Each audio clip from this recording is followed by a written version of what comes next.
আসসালামু আলাইকুম। ঠিক আছে জাকিয়া, তুমি মনে কিছু দিও না, আসলে ও সব ভাবেই বলছে, হয়তো বলার ক্ষেত্রে কি ঠিক আছে।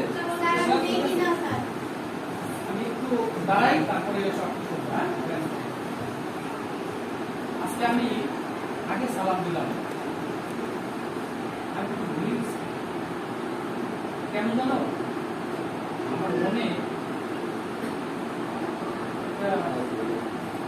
আসার সময় ভাবনা আমার মাথায় কাজ করে, কোনো জিনিস ভাবনাটা কি তো সেটা বলছি। আগেই বলছে যে দেখেন আসলে দেখবি বড় যারা সামনে বসছো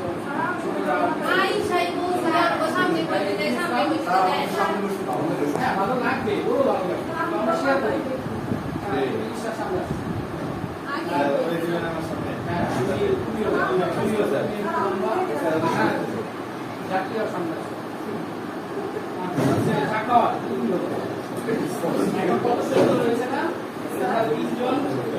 সামনে একটা দায়িত্ব আছে, তোমরা কি মন ভাগ করেছো? দায়িত্ব আছে, সবসময় মেয়েদেরকে আগলে রাখতে পারে, ঠিক আছে না? তো যে জন্য মনটা খারাপ সেটা হচ্ছে আজকে আমি আসার সময় দেখলাম একজন হিন্দু তারা ঝগড়া তো স্বাভাবিক হতেই পারে, যে বিষয়টা নিয়ে ঝগড়া হচ্ছে সেটা হচ্ছে আমাকে একটু মনটা এলোমেলো করে দিয়েছে। তারা তাদের নিজেদের ধর্ম নিয়ে কথা বলছে। একজন বলতেছে আপনি ধুতি পরেন কেন মেয়েদের মতো, আরেকজন বলতেছে আপনি দাড়ি রাখেন কেন ঋষিদের মতো। এই যে ব্যাপারটা, এটা আমার কাছে একটু মনটাকে কেমন দারুণ বলে, আমার আম্মু দারুণ বলে। আমিও বলবো যে দেখো, চিন্তা করে আমরা তো মানুষ, এই দেশটা আমাদের না, এই যে যারা ঝগড়া করলো তাদেরকে আর দেখা হবে না, একসাথে দেখা হবে না, তারা চলাচল করবে না। তো চিন্তা করে দেখো তাদের মধ্যে এই ঝগড়াটা কেন আসে। তো সেখানে আমরা যারা ছিলাম, আমরা তার সবাইকে বুঝিয়ে সুঝিয়ে তাদেরকে সেটা মিল করে দিয়ে আসছি, কিন্তু আমার মধ্যে একটা ভাবনা কাজ আমাদের বোঝানোর পর তার মিলে। তাহলে আমরা এই যে দেশে বাস করি, আমাদের দেশে বিভিন্ন ধর্মের লোক থাকবে না, বিভিন্ন গোত্রের লোক থাকবে না, তাহলে আমরা একসাথে মিলে বসে বাস করি, এটাই তো কথা। ধন্যবাদ তোমাদেরকে, এত মনোযোগ দিয়ে আমার কথা শুনেছ, যেহেতু তোমরা আমার সাথে একমত হয়েছ, আমি বুঝতে পেরেছি আমাদের একসাথে থাকতে হবে। তো আমরা আজকে তোমাদেরকে আমি একটা জিনিস দেখাইলাম, এই যে ছবিটা দেখতে পাচ্ছ,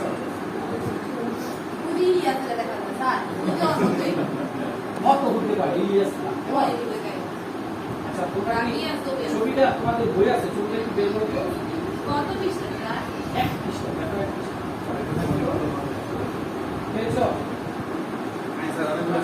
ছবিটা দেখো তো, ছবিটা কি বুঝতে পারো? অনেক মানুষ একত্রে বসবাস করতে চায়, বিভিন্ন ধরনের মানুষ। হ্যাঁ,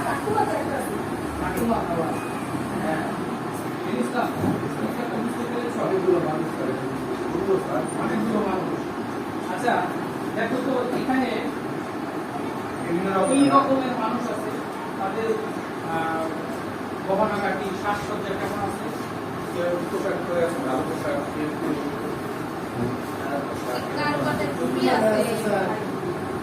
হ্যাঁ মাথায় আছে, চশমা পরা ভদ্রলোক আছে, আবার সারাও আছে, আছে তাই না?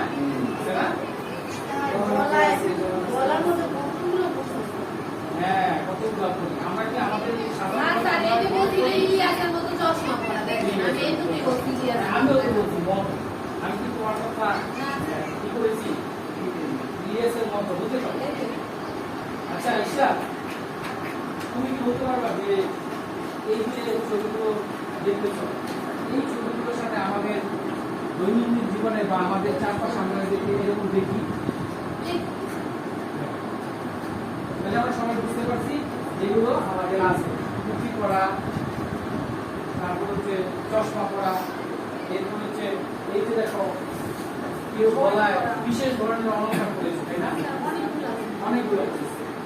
আবার পাগড়ি মাথায় আছে, আছে না? আর হ্যাঁ এই তো এই তো সাকাল কিন্তু একটা জিনিস বলেছে, এটা বলেছে কি দাড়িওয়ালা থাকলে ভালো হতো, তাই না? তো আমরা বুঝতে পারলাম যে এখানে যেহেতু বিভিন্ন ধরনের মানুষজন, আমাদের দেশের মানুষজনের কথা বলা আছে, তাই না? চলো আজকে আমরা এই অধ্যায়, আমাদের আজকের যে অধ্যায় হচ্ছে এই দেশ এই মানুষ। আমি একটু বলে লিখে দিই।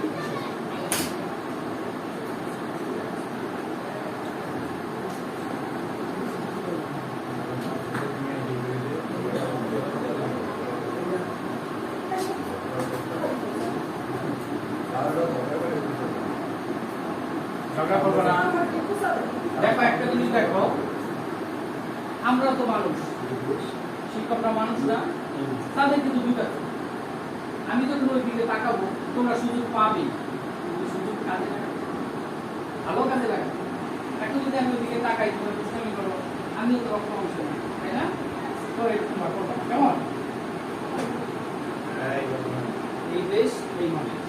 স্যার আমার হিজাব ধরে টান দেয় সাকওয়াতে। কে? স্যার শাখা, তুমি যদি সৎ উদ্দেশ্যে করে থাকো, তুমি যদি সৎ উদ্দেশ্যে করে থাকো তাহলে আমরা তোমার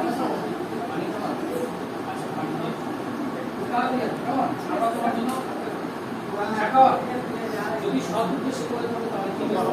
একটু এই কথা, ও মেয়ে তুমি ছেলে, তো ওর গায়ে হাত দিলে হাত তো আসি তুলে যাবে।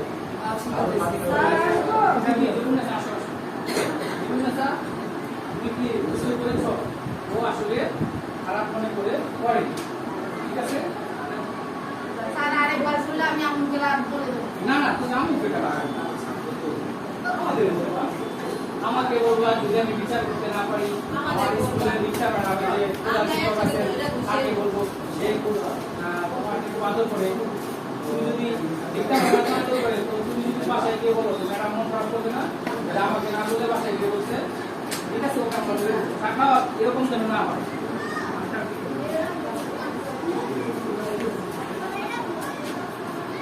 এই আগেই তো বলেছি আজকে কিন্তু আমার মনটা বেশি ভালো না, ওই ছিল ঘটনা, তাই না?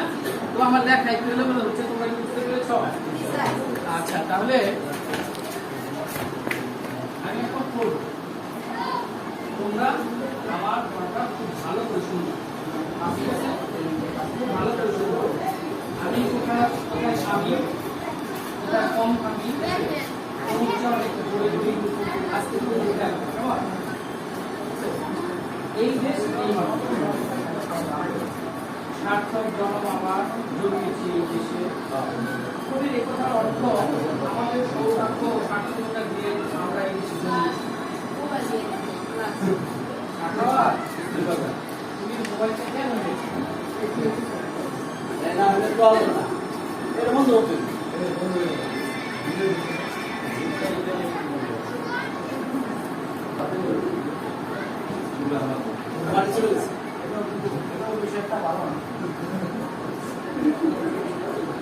ঠিক আছে, আমরা আবার এই দেশ এই মানুষ, হ্যাঁ দেখো এটা কিন্তু আমার মনে আসলে আমি জানি যে আমি বলার আগে তো অনেক কাজ করে। ধন্যবাদ। আগেই তো বলেছি আমার ওই যে এই দেশ এই মানুষ, সার্থক জনম আমার জন্মেছি এই দেশে। কবির কথার অর্থ আমাদের সৌভাগ্য সার্থকতা দিয়ে আমরা এই দেশে জন্মেছি। বাংলাদেশের প্রায় সকল লোক বাংলায় কথা বলে। তবে আমাদের দেশে যেমন রয়েছে প্রাকৃতিক বৈচিত্র্য, তেমনি রয়েছে মানুষ ও ভাষার বৈচিত্র্য। বাংলাদেশের পার্বত্য জেলাগুলোতে রয়েছে বিভিন্ন ক্ষুদ্র জাতিসত্তার লোকজন। না না, ও এখন কথা বলবে না।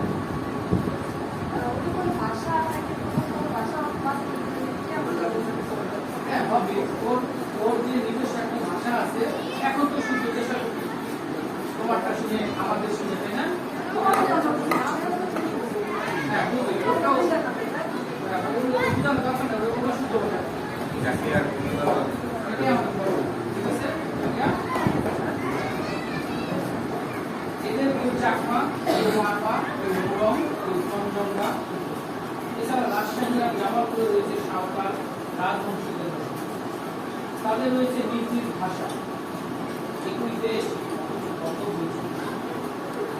এটাই বাংলাদেশের গৌরব। সবাই সবার বন্ধু, আপন।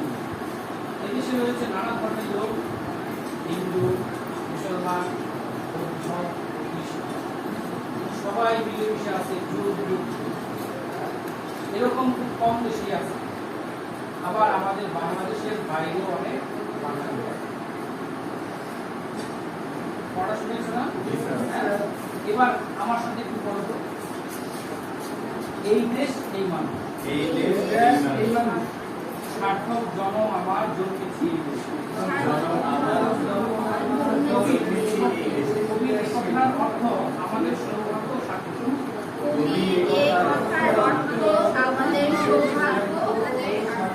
এখানে কিন্তু গাড়ি নেই, তবুও কিন্তু থামলাম কেন? গাড়িটা বড়, ঠিক আছে? আমরা আবার সার্থক জনম আমার জন্মেছি। কবির এই কথার অর্থ আমাদের সৌভাগ্য সার্থকতা যে আমরা এদেশে জন্মেছি।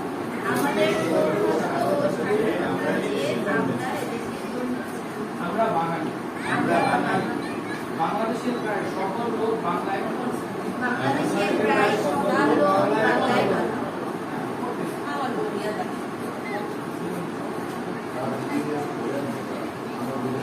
এই যে তোমার বই, তুমি তো হালকা পারা, এই যে তোমার বই, না পড়ো।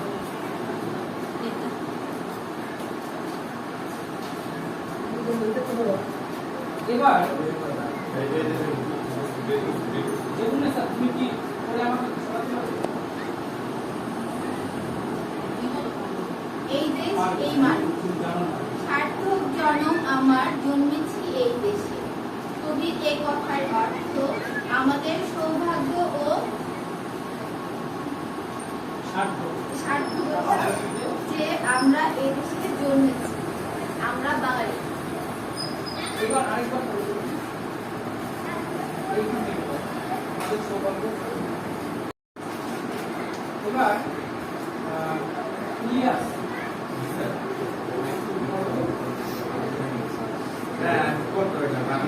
চেষ্টা করো, চেষ্টা করো।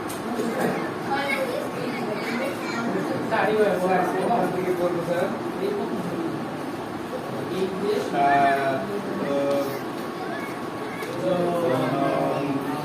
আমার জন্মেছি এই দেশে। তুমি একথার অর্থ আমাদের সৌভাগ্য। ওকে বসো, ধন্যবাদ, ওকে একটা ধন্যবাদ দিই। তাহলে ইলিয়াস, আমরা এখন শিখবো, কেমন? আমরা এখন শিখবো। তো যেহেতু জাকিয়া পেরেছে, ইলিয়াস কম পেরেছে। ইলিয়াস কিন্তু পারে না, এমন না, কম পেরেছে। ও চেষ্টা করলে একটু পারে। জাকিয়াও পারে। জাকিয়া তুমি আর ইলিয়াস একটা বই। আচ্ছা ঠিক আছে, যাও। তাহলে ইশটা তোমার হয়তো সব এতদিন পরে খালি আমার যদি গামছুরি করে কাজ করে ওরে ও আমার বাসার পাশে আমার ভাই ও আমচুরি করে দিতে বলে দেয় স্যার প্রতিদিন আমচুরি করে না না আমাদের বাড়ির পাশে রাস্তা আর গাম করতে আমি বলবো শিক্ষা, তোমাকে আমি বলি ক্লাস 1 থেকে তুমি একসাথে পড়ো। তুমি আজকেও তো আমচুরি করো, এর ড্রাইভার তোমার আছে, স্যার আপনি এর ড্রাইভার তোমার আছে। তুমি তো আগে থেকে বলো ইয়েস জি স্যার যেগুলো শুনলাম এগুলো আর করবো না আজকে কিন্তু খারাপ স্যার আসলে আমার সম্পর্কে বানিয়ে বলেছে বন্ধু তো ভিডিও বানিয়ে বলবো ইয়েস ইয়েস আচ্ছা স্যার বলুন এই যে তুমি এগুলো করলে আমরা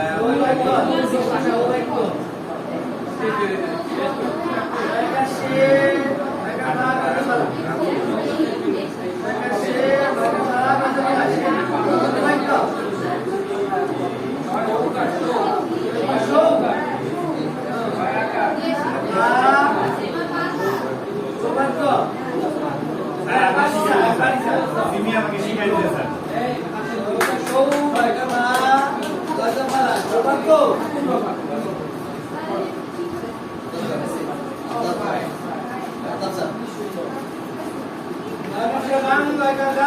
বাঙালি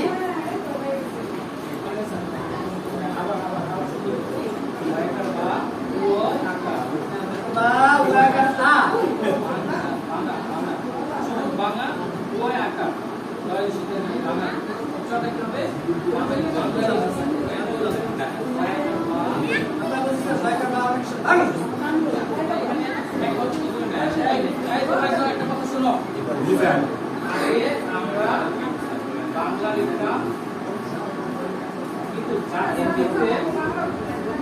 ক্ষেত্রে আমাদের একজন বাংলা সাহিত্যের গবেষক আহমেদ ছফা তিনি সুন্দর করে প্রমাণ করেছেন এবং ব্যবহার করেছেন কিন্তু বাঙালি জাতি লিখতে আমরা কুয়োটা ব্যবহার করি বুঝতে পেরেছ? সেদিন থেকে আমরা বাঙালি লিখতে আমরা কুয়ো ব্যবহার করি। স্যার আমরা তো বাংলা লেখছি বাংলা লেখছি একটা বা এই যে বললাম গবেষণা করে দেখেছেন এবং সবাই মিলে নিয়েছে বুঝতে পেরেছ?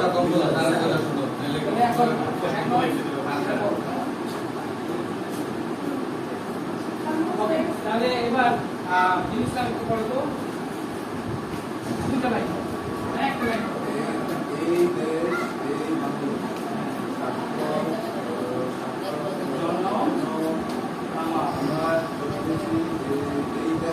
আবার এবার ভালো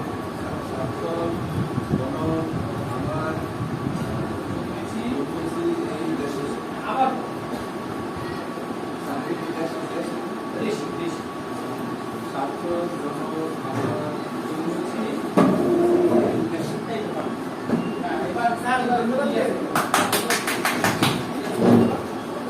এবার কিন্তু লেসনটা সুন্দর হবে আমি না কিন্তু স্যার শুনছি একবার তিনি আমাকে শিখাই দিয়েছে স্যার ও এই দেশ এই মানুষ সার্থক জনম আমার জন্মেছি এই দেশে আরেকবার বলতো সার্থক জনম আমার জন্মেছি এই দেশে দেখো প্রথমবার থেকে দ্বিতীয়বার ভালো হয়েছে আরেকবার বলো। সার্থক জনম আমার জন্মেছি এই দেশে এই তো জিএসের জন্য এবং সিভির জন্য দুজনের জন্য আছে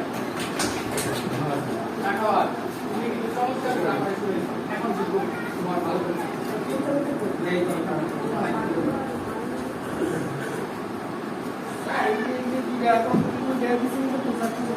হ্যাঁ বুঝবা এটা হচ্ছে হাইলাইটস করার জন্য এই অংশটা এটা দেওয়া আছে আমি তো কথা বলি আপনাকে ঠিক আছে এই এখানে একটু করো সার্থক জনম আমার জন্মেছি এই দেশে কবির এ কথার অর্থ আমাদের সৌভাগ্য ও সার্থকতা দিয়ে আমরা এই দেশে জন্মেছি টাকা পয়সা বলে আমার সুন্দর হয়েছে তাহলে আমরা সবাই পেরেছি তাই না হ্যাঁ এও জিনিস আমরা ঠিক করে বুঝি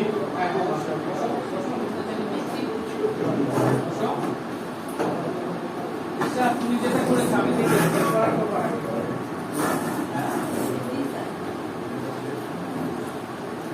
তাহলে তোমাদের কি মনে আছে আমরা করেছিলাম যে সাঁওতাল রাজশাহীতে বসবাস করে জি জি আমরা করেছি কেউ চাকমা কেউ মারমা কেউ মুরং কেউ তন্দ্রা হিন্দু মুসলমান আশ্চর্য একটা ব্যাপার দিয়েছ আজকে কিন্তু এরকম একটা ঘটনা আমার সাথে ঘটে গেছে তাই না কারণ আমরা এটা বুঝতে পেরেছি যে এই দেশটা আমাদের আমরা মিলেমিশে বাস করবো সবাই এই দেশের অধিকার ভোগ করবো সবার কথা বলার অধিকার আছে আমরা একজনের সাথে আরেকজনের বর্ণ বিষয়ে বাড়াবাড়ি করো। ওকে, তাহলে তোমরা পেয়েছো। যার যার ধর্ম শেষ পালন করো। আমরা বাড়িতে আরেকটু চেষ্টা করছি, কেমন? করে তো আমার কিন্তু প্রথমে মন খারাপ ছিল, এখন তোমরা পড়া পেয়েছো, এই জন্য আমার মনে হয় একদম আমরা একসাথে সবাই দেখা হবে অন্যদিন।